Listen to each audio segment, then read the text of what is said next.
State investigation agency की team ने जोरदार कार्रवाई शुरू की है।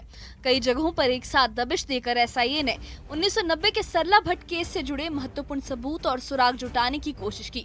ये छापेमारी अलगाववादी नेता यासीन मलिक के घर पर भी हुई है।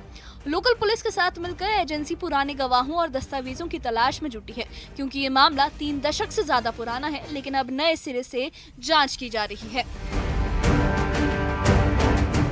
सरला भट्ट की कहानी दिल दहला देने वाली है। वो 27 साल की कश्मीरी पंडित महिला थी जो अनंतनाग जिले की रहने वाली थी। श्रीनगर के मेडिकल कॉलेज में नर्स के रूप में काम करती हुई 14 अप्रैल 1990 को आतंकवादियों ने उनके हॉस्टल से उनका अपहरण कर लिया। जेकेएलएफ के सदस्यों ने उन्हें 4 दिनों तक बंधक बनाकर प्रताड़ित किया और फिर गोली मारकर हत्या कर दी गई। इस घटना ने कश्मीरी पंडित समुदाय में गहरा सदमा पैदा किया था।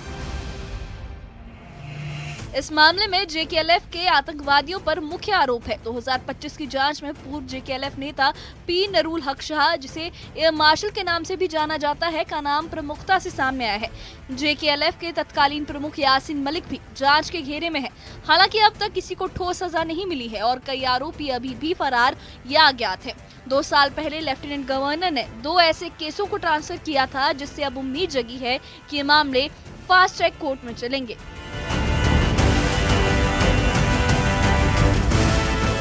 रूट्स इन कश्मीर संगठन के प्रवक्ता अमित रैना ने इस पर प्रतिक्रिया देते हुए कहा कि 36 साल से इस मामले में न्याय नहीं मिला है और उम्मीद है कि जो कार्रवाई की जा रही है उससे सरला, उसके परिवार और कई कश्मीरी पंडितों को न्याय मिलेगा। उन्होंने ये भी कहा कि सरला के परिवार को न्याय मिलना चाहिए और एसआईए की इस छापेमारी में जरूर कुछ अहम सुराग मिले होंगे।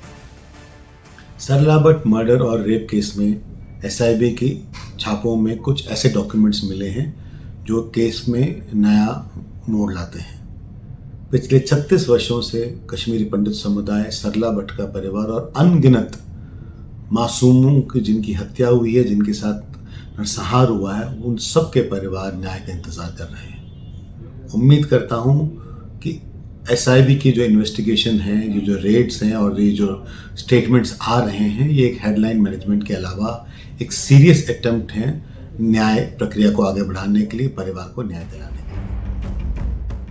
दिल्ली से सामाजिक कार्यकर्ता और मशहूर कश्मीरी पंडित कवि सर्वानंद कौल प्रेमी के बेटे राजेंद्र प्रेमी ने एसआईए की छापेमारी पर प्रतिक्रिया दी है। सरला भट्ट हत्या मामले में उन्होंने कहा कि 35 साल बाद ये केस फिर खोले जा रहे हैं। उम्मीद है कि दोषियों को सजा मिलेगी और न्याय होगा। एलजी साहब ने ये मामला दोबारा खोलकर अच्छा काम किया है। मैं दुआ करता हूँ कि सरला के परिवार को इंसाफ मिले। ऐसे केसों को फास्ट ट्रैक कोर्ट में चलाया जाना चाहिए। मेरे पिता के मामले में भी दोषियों को सजा मिले। हमने जम्मू कश्मीर में अपनी कोई जमीन नहीं बेची, लेकिन सुना है कि लैंड माफिया ने कब्जा कर लिया है। उम्मीद है कि हमारी जमीन वापस मिलेगी। देर आए दुरुस्त आए, 35 साल के बाद ये केस दोबारा से खुल रहे हैं, तो मेरी आशा ही नहीं, मेरा विश्वास है कि तमाम केसेस को खोला जाए और जहाँ पे जो भी दोषी लोग हैं उनको इंसाफ दिलाया जाए और उनको बुक किया जाए।